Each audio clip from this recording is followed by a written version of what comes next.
Welcome to another episode of the Clever Dicks podcast. In this episode, we talk to Ryan Stramrood. Ryan is an accomplished swimmer from South Africa and also an international motivational speaker. He's got a book out called Push Past Impossible, where he challenges regular people to do things that they don't think that they can do. We talk about his swimming in the Arctic and the Antarctic and his epic 140 Robben Island swims. Also, what motivates Ryan? We finish up by challenging him to come over to New Zealand and do a couple of swims here. This was our first episode where we interviewed somebody in a different city and in fact a different continent, so I hope you'll forgive any glitches in the audio, but I think you'll find it well worth a listen. Enjoy. Well, welcome to the Clever Dicks podcast. This is a great experience for us. First time we've got an international guest. Ryan, welcome to the Clever Dicks podcast. Absolutely honored to be your first international. It actually makes me sound quite important. Oh, absolutely, you are important. Yeah, cool, look forward to sharing. So Ryan, from my side, welcome as well, dude. And just for the listeners, Ryan is a couple of things. He's a swimmer, he's a motivational speaker, he's a dad, and he's got quite a long sort of list of things that he's done. And maybe, Ryan, I'll hand over to you and just give us a quick summary, a quick background, and then we'll jump into some questions, if that's cool with you. Yeah, of course. Okay, a quick summary of myself. That's actually a little harder than meets the eye. But yeah, I think that where I always like to start is that I'm absolutely none other than the quintessential average Joe. Duncan, you'll know that. There's absolutely nothing special about me. At the age of 29, 30, I was a proper couch potato, getting fat and lazy on the couch, loving the television remote, and then made a little change in my life just to get fit. And that was joining a swimming squad. And slowly but surely, and this is the longer part of the journey, which I won't include in the intro, that led me to some of the world's most inhospitable places. That has led me to start pushing my own boundaries and eventually the boundaries of mankind and doing more and more stupid stuff, basically, but pushing the boundaries in the element of cold. And that is why I've got quite a cool story to tell, and that really tested my mind and opened my mind to a lot of things that you can't learn in a classroom. You can only learn out there in the wild. And that I've put together a couple of really cool stories, which I'm blessed to be able to share around the world. So that's the one part of my life. The other part of my life is I work with an AI business in the UK called SubX. And the most important part of my life is I'm a single dad to the most gorgeous little now 12-year-old boy, Jesse. Oh, that's super cool. So tell me, were you doing cold water swimming before you met Duncan or after? No, I was definitely doing it before I met Dunks. We Duncan and I kind of crossed paths, I think, before, but then we went on quite an epic trip together, which I'm sure we'll share in this podcast. So you just prompt me if you want me to share that. And Dunks and I were roomies and got to know each other well. Yeah, my condolences on the roomies, but never mind. I've been there and done that too. Ryan, the bunch of guys that we've got together here in New Zealand swimming ice miles, without a doubt, carry on within that same sort of vein of category, right? So definitely low IQ, no friends, the better you do at cold water swimming. And I can vouch for you as well that you fit into that quite nicely, right? I think it's a case of don't think about it too much, jump in, off you go, and see how you get through, right? So, how did you get involved in ice water swimming? I mean, I know Rand Barkai and you guys used to swim together, and I'm guessing there's a link there. Yeah, indeed. So I'll tell you my journey. Obviously I live in Cape Town, South Africa, and anyone who's visited my beautiful shores will know that the water all around us is pretty cold. I think not dissimilar to the Cook Strait temperature, but a little bit chillier. So we go down to about 8 degrees Celsius. We average around 12, 13, 14 degrees Celsius. And on a really good day, we'll get up to about 18, 19. So when my swimming journey started, there was absolutely no ambition to become a swimmer or to push boundaries or whatever. But you meet people and you end up in little swimming groups, etc. And I used to love the open water. Never wear a wetsuit, by the way. So I've only ever put that on for diving, and that's more recently in my life. So it's kind of a budgie smuggler speedo. I'm not sure what you call it in New Zealand. Here it's just a speedo, and a cap and goggles, no grease, nothing like that. And I would get into the cold water in the ocean down by Camps Bay and Clifton, and I would start to realize over time just how brutally the element of cold impacts a human. Right? We are not, humans have not evolved well to handle the cold. We've evolved really well to avoid it. So when we throw ourselves into these cold situations, especially cold water, our body and our mind react quite profoundly to make sure we get out. Now, generally, if you're not doing it that often, you just get cold, you get the headache, you maybe have a little bit of hyperventilation. It's just sometimes a terrible experience. And I'd say 85% of people don't push past that. They just get out, they get their little cold fix, and off they go. If you push on to the other side of that, cold water swimmers will know it goes from a terrible experience to a really beautiful experience, makes you really feel alive. And then slowly, if you continue in that cold water, eventually it starts creeping in your core, and that's a whole different story. That really impacts quite heavily. You know, that's you deny the ability of rational thought. All you're allowed to think is how the hell do I get out of this situation, not how can I extend my time and perform in this environment. And the more I did that over short distances, the more I became fascinated. You know, there's I'm sure your listeners will know Robben Island. Robben Island is where Nelson Mandela spent, I think it was 19 of his 27 years incarcerated. It's about 7.5 kilometers off the coast of South Africa in Blouberg. And it's quite a renowned swim in our area. It's a difficult, cold swim. A lot of people do it now. It's become really popular. But for many years, I was the guy who had done that the most. I've now done 140 Robben Island crossings. So it's become an awesome training ground for myself. You know, it throws everything at you, from the cold water to the things that sting you, to the things that freak you out psychologically, to the things, to the currents, to the wind and everything like that. And it's a decent distance. So when I'm training for something bigger, I generally do quite a few Robben Island crossings. Now, why I'm telling you all this is because on nearly every single one of those Robben Island crossings, at some point, I find myself getting negative. I find myself looking for reasons why I can get into that support boat alongside me, and not reasons why I should get to the beach. Now, this, again, fascinated me even more because I'd done it so many times, but when I started to figure this out, probably sort of 20 times at that stage, where I know without any shadow of doubt I can get to the beach because I've done it many times before. Yeah, all I can think of is how do I get out. There's nothing that it's allowing me to think, oh, well, this is quite cool. And that's as the cold creeps in, right? And I started to realize just how overzealous this defense mechanism of ours is, this very, very powerful mind that we all have that is trying to keep me safe and wants me to get back into the support boat that's alongside me and wrap myself in a nice towel and start to get warm again. And that became kind of a mantra, to understand that what is happening is not when your mind tells you it's time to get out. It's not time to get out. There's a lot of margin on the other side of when your mind tells you that. But it's exceptionally hard as a human to override your own mind when it's convincing you of something, because you are it, if that makes any sense. And the more I started to understand this and unpack this, the more I started to learn about myself in my head and to push myself in those different circumstances. So I'll stop there. I'll pause. Cool, man. So just a couple of things to touch on, Ryan. One is that those margins that you're referencing on either side, firstly, it becomes quite tricky to manage those margins, right? If you push it a little bit too far, you could find yourself in some serious trouble. So possibly, what does your safety net look like around you? Have you got a support boat? Have you got somebody that knows you while you're swimming?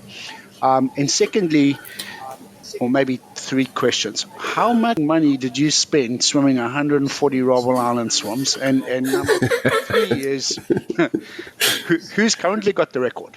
All right. So, number one, the margins. You don't wake up one day and decide to jump in cold water and swim a long distance. It's baby steps, bite-sized chunks. So you get to know your body, you get to know your mind, you get to know your abilities. The support crew that I use are generally the same company called Big Bay Events, and they have lifesavers who get to know you. Sometimes you throw a friend in the boat who's just fascinated by the fact that you're doing this shit. And and so a lot of that kind of stuff comes into it, and you get to know, and you push a little bit further and a little bit further. So Duncan, you'll know my journey. I went from Robben Island crossings in what was then very cold water all the way to pushing boundaries in Antarctica, which I'm sure we'll talk about again. So yeah, baby steps. And number two, how much money did I spend doing Robben Island crossings? Well, the money that I've spent in Antarctica and Russia and Siberia and all the other places kind of overrides what I've spent in Robben Island. But it's a lot of money, to be honest. It really is. But I've become a bit of a Robben Island crayfish. A lot of people want me to swim with them. So when they're doing their first crossing, they say, "Oh, I'm a bit nervous in the water. Like, who's prepared to swim with me?" And then I get a call from Derek Fraser. He says, "This guy's about your pace, a bit nervous. You want to jump in?" Then I jump in and I do a crossing on his account. He's just overjoyed to have the company, and I'm overjoyed to get the crossing. So you got to be smart about it. And what was number three? I've forgotten. You've also forgotten. Who's currently got the record for the most crossings? Yeah, about when I hit 130 crossings, there's a guy called Howard Warrington, who more recently has become on an absolute mission to hit 200 crossings before his 60th birthday. So he's got his own boat, his wife, who is his skipper, and his dog sits in the boat. And every single day that it is humanly possible to swim, Howard is out there doing a crossing. And he's a great guy. But, it's never been my mission and my objective to have the most. It was nice to hold the title for a while, but it's a training swim for me. And I do it when I can. I'm also an international speaker, so I do an excessive amount of traveling, and it's very hard. I'm never in town. So he overtook me about probably 6 months ago now, not even. But he's already on like 180. Nice. The guy's just, yeah. Anyway, I'm number two. Well, you got about 10 years on him, right? So he'll slow down. Yeah, just about. So, dude, budgie smugglers. Yeah, so the sport. David Hasselhoff vibes. Yeah, and I even have a red one. So the reason a lot of people will ask, well, why don't you just swim in a wetsuit? Eliminate the element of cold. And what I need to stress to your audience is that the sport of cold water swimming, the challenge is the cold, right? Pretty much anyone can have the discipline. If you have the discipline, anyone can get the fitness to do the distances we do. Okay, but to do those distances in the open water, unprotected from the cold, that is where the difficulty, that is the real challenge. So if you're putting on a wetsuit, in my opinion, you can't claim that swim in the same category, not even close. By all means, get out there, do your thing. We love it, we encourage it. But we do quite a bit of chatting to people who claim Robben Island crossings and various other crossings, and then we find out they were in wetsuits, and we have to just have a gentle word with them, just to say that that's absolutely cool for your own CV, but just understand you need to disclose you're in a wetsuit, because it adds buoyancy to you, and it eliminates the element of cold. So you're just doing a distance swim.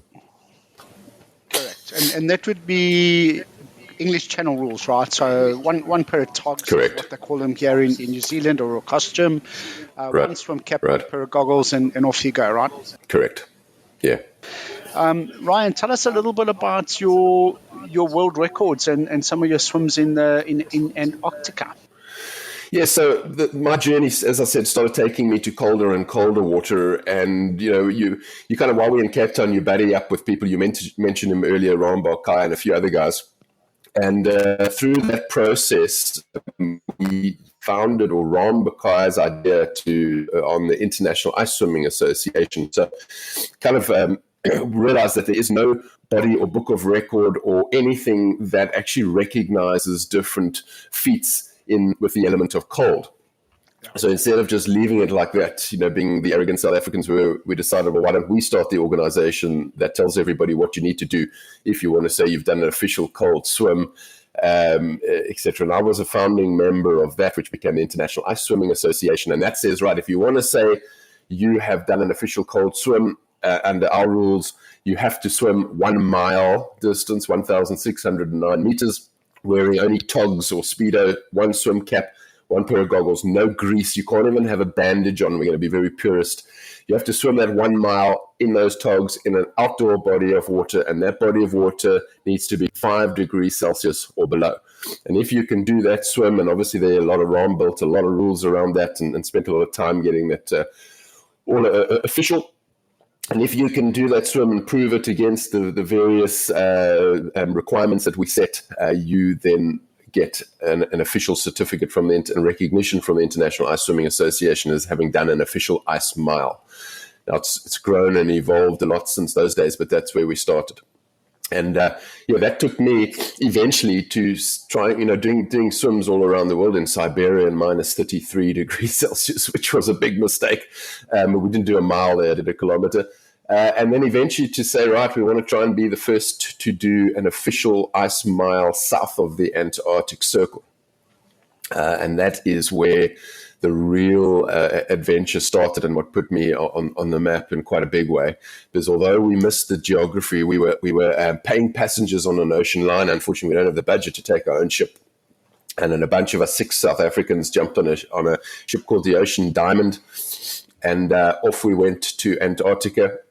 And we waited for that. It's an ocean liner. Things that I didn't know about these things were that they never stop. So in your head, are you thinking, well, it's a 2-week trip. We will go over. We'll find the perfect little bay. We'll wait for the weather to be nice. We'll wait till there's a whale frolicking in the distance and blue skies and flat water, kind of like you see on the Discovery Channel. It doesn't look anything like that when we got there, obviously. And when I'm good and ready, I'll make the decision on where and when I want to swim. It just didn't work like that. We were kind of told as we got on that, yes, the crew were prepared to help us. This had taken Ram Bokai and Andrew Chin a long time to sort out and get permission for us to do this, because you don't just pop into Antarctica and do an official swim. Anyway, we got permissions, and the crew let us know on day one that we are their bottom priority. There are 180 other paying passengers on this ocean liner, and when you do your little swim, you're going to inconvenience them, because the medics and the crew will all be watching you and supporting you. So even if you're in the perfect bay and you want to swim, we'll still make the decision. That caused a lot of conflict. It was very, very difficult for us because their risk appetite was extremely different to ours. And there were a lot of other things that factored in on that swim that really snookered us. Things like leopard seals. Do you guys know what a leopard seal is? Don't know I didn't even know they existed, to be honest. It's a bit of a black mark against my meticulous planning for that trip.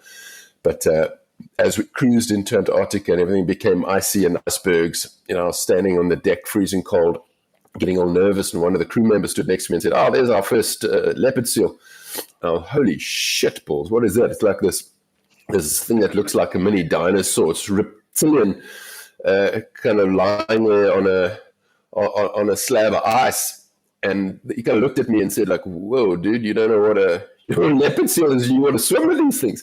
And they have been apparently responsible for a couple of deaths there, But I think more out of curiosity, they come and they want to play with you. It's kind of like the great white shark. He's not a man eater, but sometimes he wants to see what you are. He kills you by mistake, but didn't mean to. Now, apparently these guys are a little bit similar to that. So that messed with our heads as well.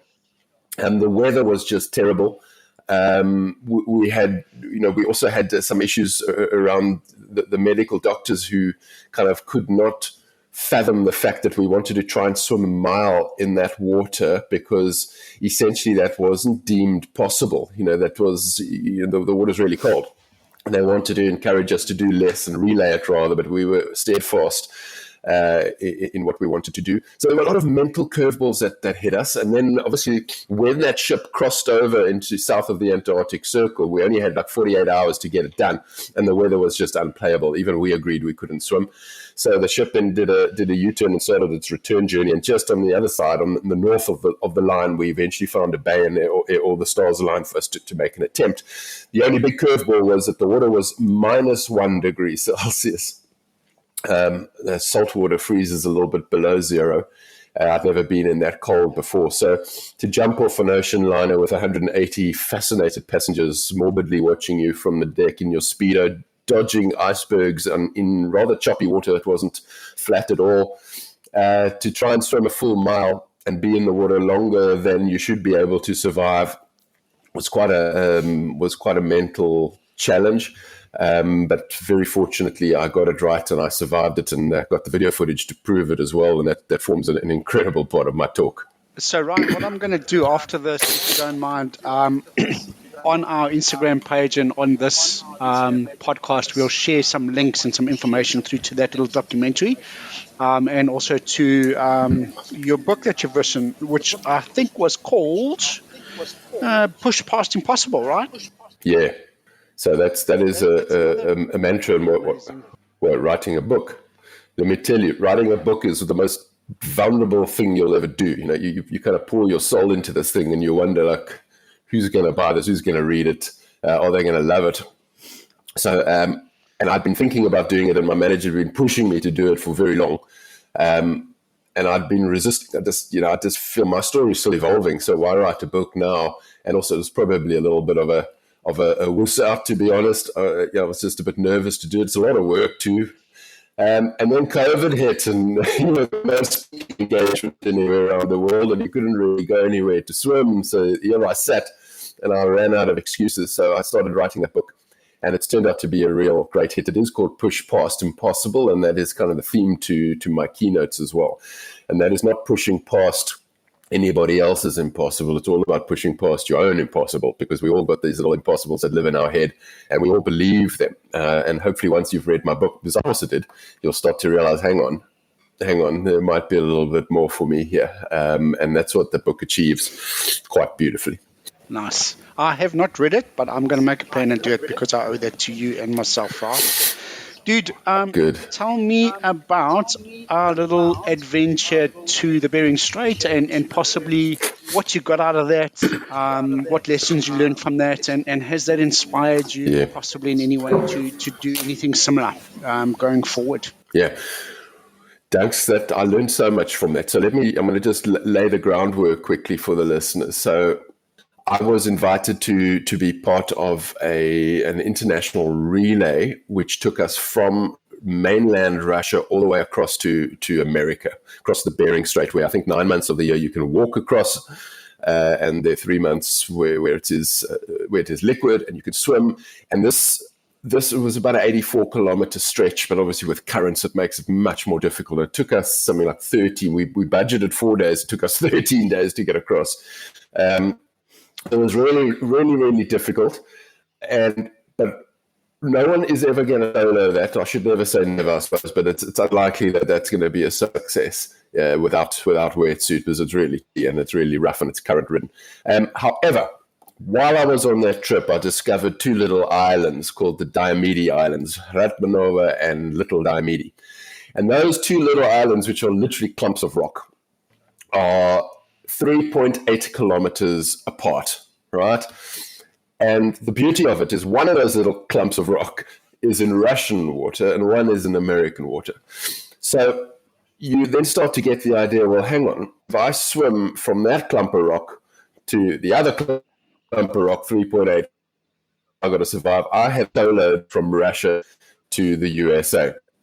And that became quite a fixation of mine. And I really, really wanted to do that. The other beauty of that is that the international date line runs directly between those two islands.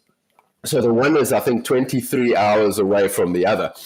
So you're either swimming into the future or you're swimming back into the past, whichever way you go. And that's, it's got a lot of romantic feel to it. So anyway, on that relay, we tried very hard to kind of break away from the relay and get that solo done, but we didn't get it right. And I saw this opportunity slipping in, because to get back into that area of the world is exceptionally difficult. And then Antarctica happened back in Cape Town and a whole bunch of other things. And after Antarctica, I hung my togs up and thought, well, that's enough. I've pushed myself to the brink of death too many times. And I got a call from a guy called John Craven, I think almost the same month as I was in Antarctica and just retired. John Craven is the head of the Mad Swimmers, as you know, and Jean and a group of guys were looking to do the solo swim from Russia to the USA between those two islands. And they'd obviously heard about me, who had been in the area, and they called me up for a little bit of local knowledge. Not that I'm a local, but I'm the only one they could find in there just to join in. I said, shit, I'll share all my knowledge with pleasure, but I'm joining your team. So that's where it started. And right from the beginning, we knew there would be a little mismatch because Dunks, who was part of that team, and I can't remember, was it 4 or 5 others? I'll have to count in my head, Dunks, you can do the maths. We're all very much going to do it in including you and I. In total, so myself and 5, yeah, okay. And, everyone was going to do it in wetsuits, the sensible way, and I wanted to do it. If I was going to go all that way, I was going to do it in my Speedo. So we knew there would be a little bit of a mismatch, and it took a lot of planning. Now, to just for the listeners' sake, you don't just fly to that area and find a little boat and go do a swim. I mean, you're crossing international borders, quite sensitive international borders. You need permissions. The little clump of rock is actually a bit more than a clump of rock, really. It's got a Russian military base on it. It's kind of a first line of defense for Russia. So you're not just going to swim in your Speedo and climb out on their rocks. It's quite a sensitive place. It takes a lot of planning. Anyway, a lot of that happened behind the scenes, and eventually I got on an aeroplane. Listen to this. I flew from Cape Town to Johannesburg to London, London to Newark to Alaska to Anchorage to Nome to Prince of Wales, and then we got on a boat to get up to those little islands. So it is quite a long-haul trip. Anyway, hooked up with the gents along the way. We picked them up in Joburg. And off we went to try and do the swim. And I'm going to cut ahead, you must not be too laborious, but it's a really cool adventure. We were based in one of the most remote parts in the entire world, a place called Prince of Wales, where in the distance you can see the 2 rocks. You can see Russia and obviously you're in the USA. And we had to wear an official expedition company that was helping us. Now, here's the thing. We never got permission to enter the Russian water because this was the first time that Russia had decided to invade Ukraine a couple of years ago, before the current disaster or war started. So things were super sensitive, and everybody said, you're not going to get your permission, so don't bother coming. Now, luckily, the mad swimmers don't take no for an answer, which fits into my mantra very, very comfortably. And we decided, stuff it, we will get there, because we know in those very remote areas, you just got to slip a little cash here and there, and you get some stuff done. So that was kind of the mindset, but it does add another element of, yikes, we're going all that way and we're not really allowed to.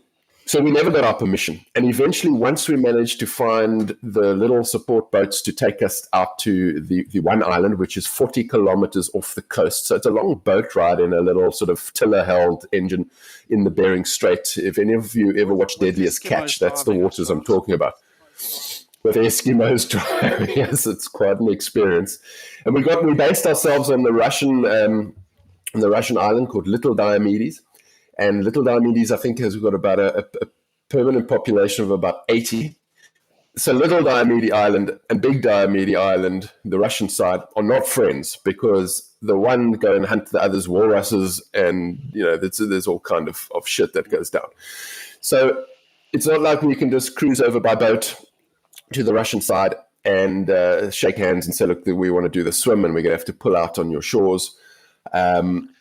We were told very categorically that if I swim into the Russian water, they will shoot you out the water. Now, I don't believe that for a second. I think that is completely overstating it. However, that is what we were told by the people who should know, the locals.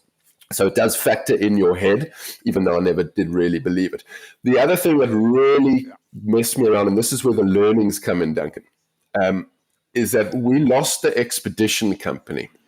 They refused, to a degree, they refused to take us over the imaginary line in the middle of those two. I lost all their permits and insurances as they did that, which meant we lost a significant percentage of our support boats, which meant last minute planning, we decided, well, let's go, but we will just share a support boat, right?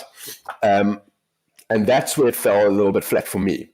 Because I was in my Speedo and my togs, and the water was meant to be 6 degrees. We measured it first at 3 degrees, and there were patches of 6 and patches of 3, and that is quite brutal. You're going to die really quickly in that if you're not well supported. So I really need a focus on me, and I have my head down. Yeah, so that water also moves really quickly between the islands. So you don't just swim back to where you want to go. You swim at a vector and hope that you've got that right, and the current kind of pushes you in. And we all went we had to rush ourselves to the Russian island before the military activated. We decided not to climb onto their island, which was a bit of a bugger for me, because it means I can't claim any records. I was hoping to be the first. And then swim your way quickly back into American water before the Russians activate and come and arrest you or shoot you out the water, so to speak. And look, I can go on forever, because even if they didn't shoot you out the water, but they arrested me, I would have been in that water for a good couple of minutes. I'm in my speedo. They don't understand the kind of recovery that I need, and I could die after that if they put me in some holding cell, etc. So it was a real interesting mental mind boggle. But where the main lessons that I learned is what was a little bit of last minute planning. I should have paid a little more attention. I was going into my own head to focus on the cold and handling the cold and how I'm going to process all those things. And I didn't really pay much attention. And we all jumped into the water and off we started swimming towards America from the Russian side as hard as we could. And somewhere on the halfway line, everybody stopped. The boat stopped us, and the guys all got together for a photo because we were on the international date line. Now, me as a speed swimmer, I can't stop. I will die very, very quickly. So I've got to keep going. So I was like, no, keep going. So they said to me, no, the support crew said, you keep swimming. We'll stop and do our photo shoot. Now I'm all alone out there in the Bering Sea between these islands with walrus around and Russians with guns, apparently. That's an exaggeration, by the way. But it was in my head. All these things are kind of swelling around there. And on my watch, I got the 3.8 kilometers I needed, and I realized I was far away from the American island because we got the vector a little bit wrong. My body was starting to shut down. The support boat wasn't as attentive as I needed. They were really supportive, but they were trying to help 6 people with different needs and different levels of warmth attached. And I had to pull out there and then. So I got the distance, but I never made it across to the other island. So for me, in my head, it's a wonderful failure, a brilliant story, but I needed to have planned that a little bit better. Every curveball that could have been thrown was thrown. We had a very tight margin, and I let it get away with me a little bit. And as a result, I consider that a failed attempt. So I absolutely don't consider that a failure, dude. You're an absolute legend, and I learned a lot from you personally. I personally, that is the only swim ever that I've done in a wetsuit, and I regret it to this date. Like I would rather have done 1 or 2 kilometers, for example, and given it a go, as opposed to have finished like we did, but in wetsuits, right? So I will start a lot more than you did, so don't worry about it. But the actual distance that we landed up swimming was just over 6 Ks, if I recall. So that's right. You would have been in serious trouble if you did try and make it the rest of the way, dude. Yeah, I would have been dead. And well done to you, Duncan. It's interesting to hear you say that, because I actually thought you guys might have some regrets around it. And yeah, listen, it's a failure, but it's failing forward. That's the other mantra of mine, by the way. You take those learnings and you apply them to the next. So I really did learn a lot from it. I certainly still claim first solo to ever swim from Russia to the USA, but I can't officially claim it because I didn't go from land to land. You got enough time on your hands to get back. I'm going to take Jim with me one day. Yeah, I'm going to be great on the support. I do some cold swimming. I'm just not silly. Well, the longer I know Duncan, the sillier I get. That's all I can say.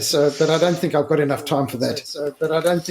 Okay, so useless information, and I will pop this onto our Instagram page. But on one of those mornings, so just again for the listeners, it's one of those scenarios where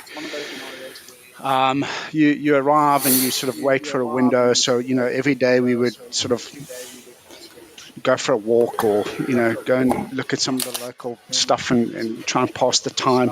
And one of the things that I did, and I'm not too sure if I ever told you, Ryan, but I found a walrus carcass on the beach on one of my walks. And being from Joburg and a clever dick, I don't know if I should be saying this live. I'll probably get into trouble. But anyway, I cut off a walrus rib bone. And I wrapped it up. I cleaned it as best as I could. I wrapped it up in some appropriate sort of plastic packaging and stuff, and I smuggled that back into South Africa in my luggage. Once it was back, I had it properly cleaned and mounted to a piece of wood. And I had that hanging up in my study in South Africa before I immigrated. Upon immigration, I knew I wouldn't be able to get that into New Zealand, and I gave it to Milton. Milton. Yeah, of course. I'm looking at a picture that he sent me because I check up on him. It's sitting in his office just above his clock, and it's got all of our names and our times and the dates and this damn walrus bone. So I will share that just for useless information on our website. That's brilliant. Brilliant. What a great memento to bring back, a walrus rib. A walrus rib, yeah. It's better than a great white tooth, right, from sharks from yeah, it is indeed. Dude, I'm going to detract a little bit, right? So I know before I met you, so we lived in Joburg. You guys were all the cool guys. You lived in Cape Town. And you guys had these fancy little red jackets. And we used to call you the Red Jacket Brigade, right? Because you had done this cold water swimming with the ISO and you had qualified for these jackets. And there was a little bit of undertone where I think the Cape Town guys were the cold water guys, and you sort of, the guys in Joburg weren't as hard, and we were like, damn, we're going to go down and we're going to show these Cape Townians how to do it, right? I still don't have a red jacket, dude, and I want to know how to get a red jacket. Wow, sure, thanks. I think you kind of more. You're more a green jacket kind of guy, but yeah, the International Ice Swimming Association. If you did an official ice mile, you got a red jacket and you got a badge and you got the certificate, and then we used to wander around in our red jackets very proudly, as you say. And there were many a Joburger who wanted to come down and do it. I'm sorry, the way to do it is you got to do an official ice mile without your wetsuit. And then I'm sure you can apply to the International Ice Swimming Association. I don't have anything to do with them anymore, but I'm sure they still do that. So that's one of the things I wanted to ask you, Ryan. You're out there and talking to people, and a successful sort of public speaker. Now, my experience about cold water swimming and convincing other people to do it is that I have a 0% success rate at the moment. I have clearly failed to get anybody else into the water. Duncan's good; he's got me at least into it. Right. How's it going with you? Although I'm guessing that your talks are not all about cold water swimming, it's about pushing limits, right? Yeah, totally. So, I mean, I almost make a point of saying in my talks that I'm not here to convince anyone to do cold water swimming, because it's actually, it's not the most intelligent thing, but if you do give it a go and you do it responsibly, it is quite life-changing. And it's the life-changing part that I've taken out and packaged really well, with some of my really more extreme swims that I've learned stuff that has really helped me as a human. And I'm very pleased to say over the last couple of years has helped thousands and thousands of others to push their own limits, to grow a self-belief, to develop an element of confidence, to look at the hurdles in their own lives, whatever they might be, not sporting, could be social, could be obviously corporate, and just to look at those differently and to think about those differently. And I give them some tools to do that, all built into really, really cool stories with some proper video footage. And people walk out of my keynote sessions with a real sense of relatability, and that's very vital for any public speaker. I'm not up on some pedestal going, well, he's got some superhuman power that I could never have had, and I could never do that. Everyone walks out going, well, if he did that in my life, I would be able to do this. I should be able to do this. And that has just changed trajectories of thousands of lives, and I'm absolutely blessed. And I'm inundated with those, with that feedback that I get. So yeah, it's not. I've got a small amount of success of getting people into the water and out of their wetsuits. That's kind of my mantra. If you're going to get in the open water, take the wetsuit off, do a shorter distance if it doesn't work, but you'll orphans that releases when you start to warm up again. You need to feel that buzz that it gives you. That that obviously cold water immersion has taken off around the world with Wim Hof's story, these breathing techniques, etc. But you don't have to do techniques. You can just get in and let the cold creep into your core a little bit, and then go through a responsible recovery and have that release of endorphins, and that is so good for wellness and mental feeling and sense of pride in yourself. Even though you'll probably be confused as to why you feel it, but nice and early in the morning, you sit in the office, the rest of your day is just a buzz, and you're going to want to do it again. Dude, you've done English Channel a couple of years ago, right? Correct. Yeah, it was kind of my first really big international swim that I did.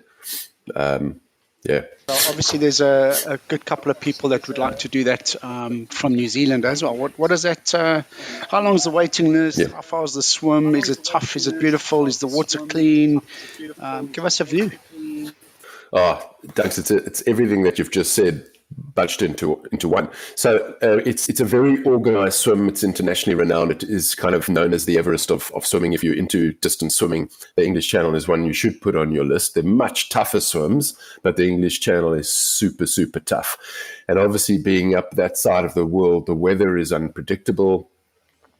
So you have to train your body, what I call total body confusion training. So if you do all your training in a nice warm swimming pool that's got lane ropes and a black line down the middle, and you think the English Channel, you'll just wait for the nice day when it's flat.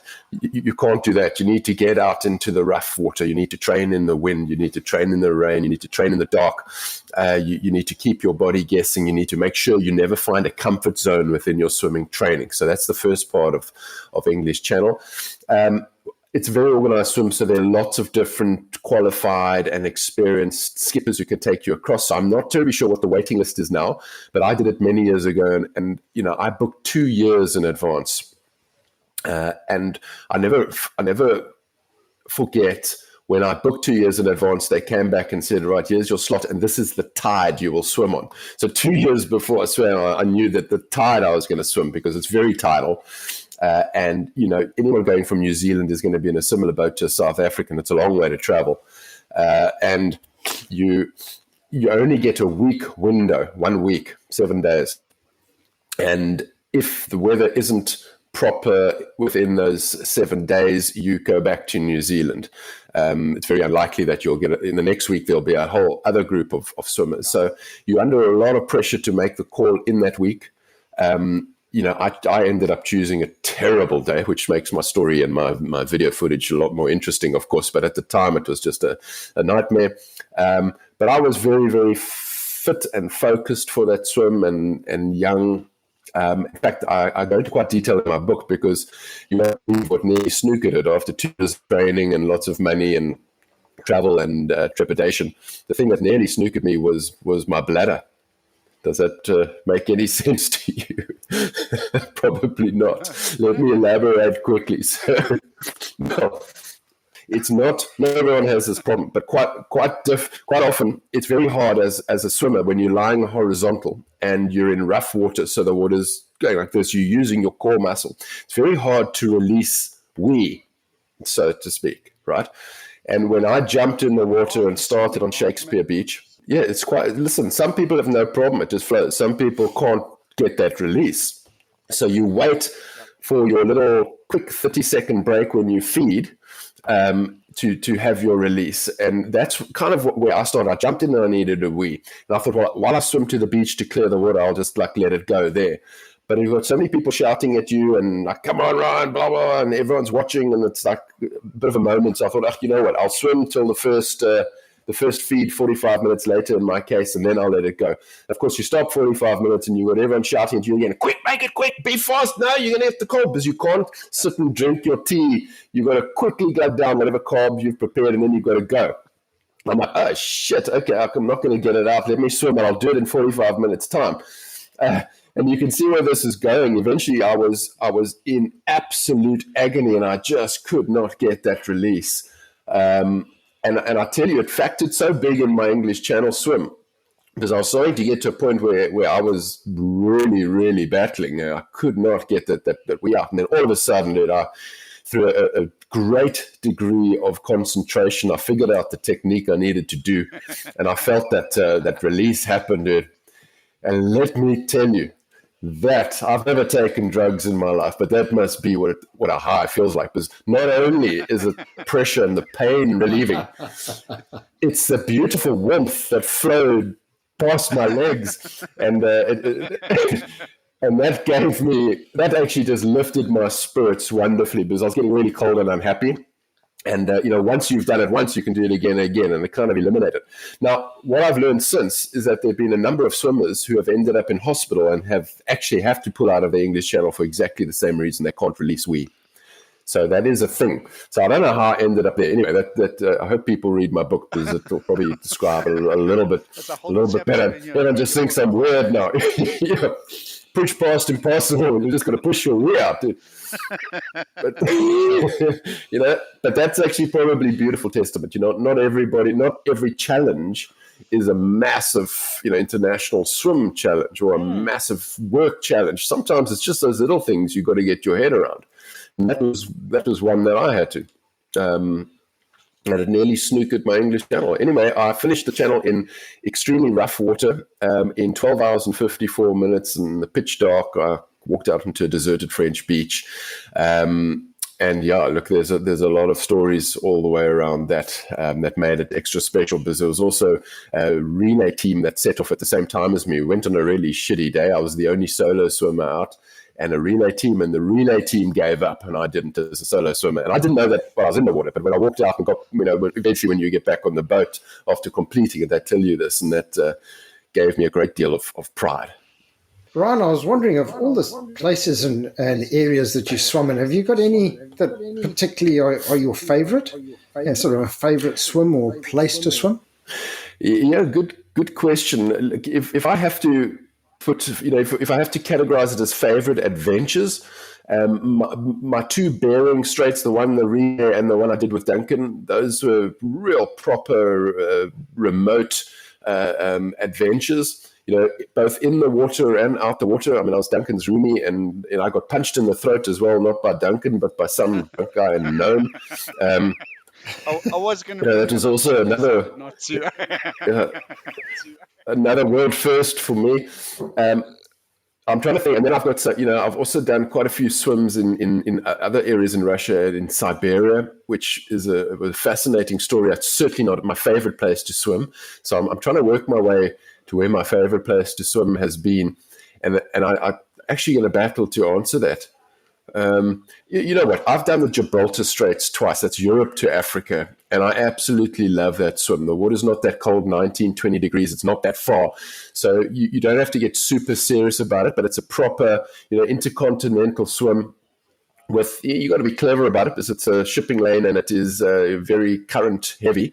So you don't naturally just make it, but it's quite an enjoyable place, because you're also not living in some godforsaken remote place in the world. You are in Tarifa, Spain, which is quite nice. You have a good party afterwards, or jol in South Africa, as we say.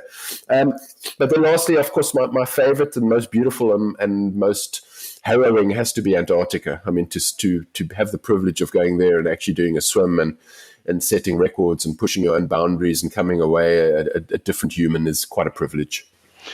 Well, we've got a couple of really cool swims in New Zealand, and you never know, Ryan, maybe in a couple of years' time, I'll be happy to house you and look after you. We've got what we call the Triple Crown. So the first one there is the Cook Strait, which is obviously part of the Ocean 7.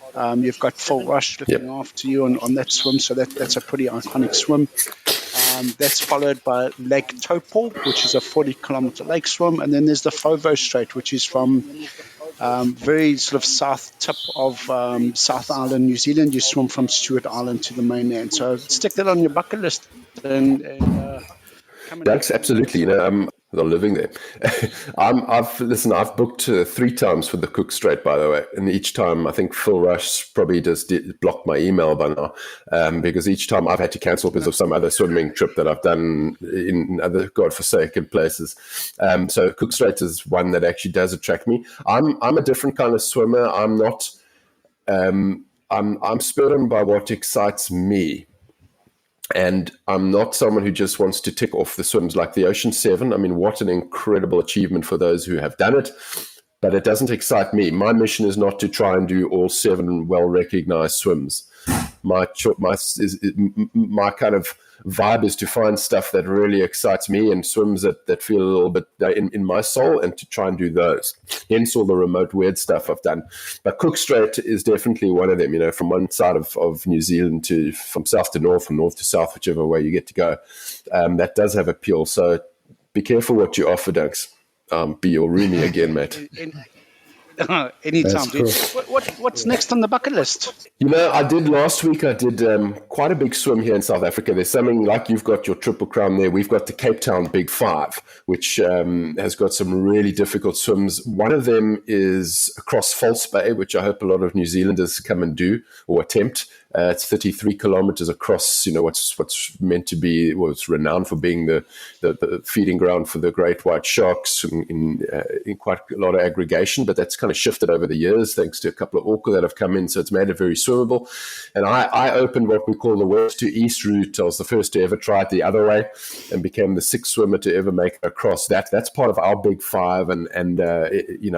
Last week I had to do one more swim, which is called the West Coast Angle. It's an 18-kilometer swim in cold water, and you kind of swim from the beach to Robben Island, then you've got another 10.5-kilometer stretch in a different direction, which causes a lot of issues with your wind choice and your current choice down to a place called Melkbos. And I managed to do those 18Ks last week, so I was quite chuffed to be the first to ever get the Big Five. So I've put it on the map. Well, I hope to put it on the map anyway.